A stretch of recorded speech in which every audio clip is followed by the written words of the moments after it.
Hay historias que de verdad superan a la ficción. Y esta es una de ellas.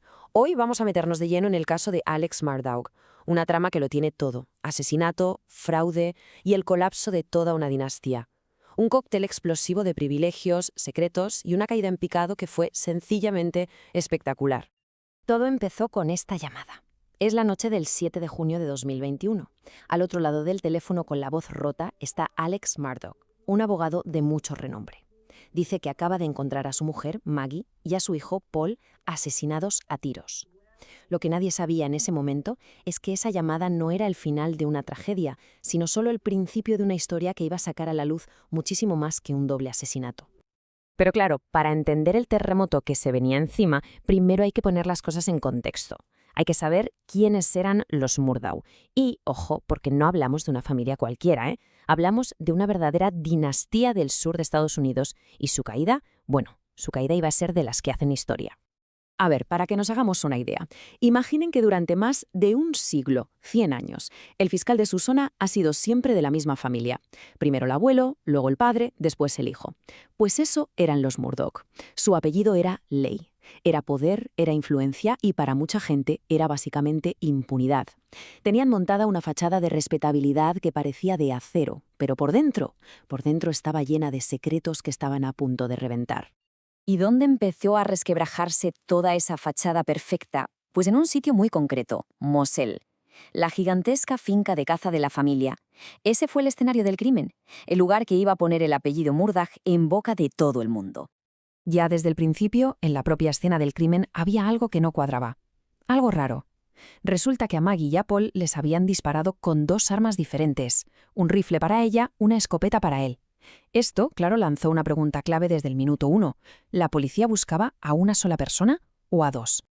Aquí es donde la historia da un giro de guión brutal. La coartada de Alex Murdaugh se viene abajo. Él se pasó casi 2 años, 20 meses, repitiendo que esa noche estaba con su madre, que tenía demencia. Pero, ¿qué pasó? Que su propio hijo Paul, sin querer, lo delató desde la tumba. En su móvil encontraron un vídeo que había grabado minutos antes de morir. Y de fondo, que se oye, inconfundible, la voz de Alex. Estaba allí, en la escena del crimen. Esa fue la pieza clave, el momento en que todo su castillo de naipes empezó a temblar. Claro, al descubrir la mentira de la coartada, los investigadores empezaron a tirar del hilo. Y lo que se encontraron fue increíble. No se trataba solo de encontrar a un asesino. Se toparon con una madeja gigantesca de delitos financieros.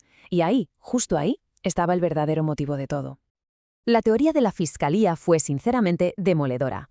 Sostenían que Alex Murdaugh no mató a su mujer y a su hijo en un momento de locura.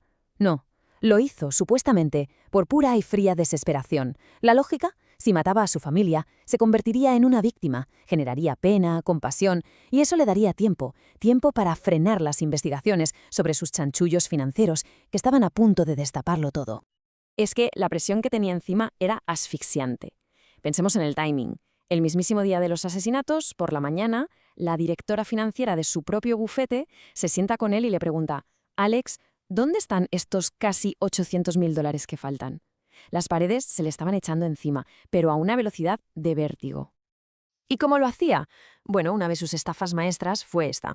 El tío va y crea una cuenta bancaria falsa. Le pone un nombre, Forge, que sonaba casi igual que una empresa real con la que trabajaban. Muy listo. ¿Qué hacía después? Pues durante años desvió ahí millones de dólares de las indemnizaciones de sus clientes, gente que había sufrido accidentes y que confiaban en él, y también dinero de su propio bufete. Todo a esa cuenta fantasma. ¿Y con esa pasta que hacía? Pues vivir a todo trapo y pagarse una adicción a los opiáceos que le costaba una fortuna. La cifra total del desfalco es que marea. $9 millones. La justicia le ordenó devolver casi $9 millones a la gente que había estafado. Y eso es solo lo que se ha podido probar. Una cantidad de dinero que nos da una idea de la escala de sus engaños durante más de 10 años. Pero a ver, esto no fue algo que pasara de un día para otro. Los asesinatos, el fraude, todo era la punta del iceberg, el final de una espiral de engaños, de caos y, ojo, de otras muertes muy sospechosas que llevaban años pasando alrededor de la familia Murdaugh. Es que la secuencia de hechos es de película de terror. Fíjense, 2018, su empleada del hogar muere en su casa por una supuesta caída. misteriosa.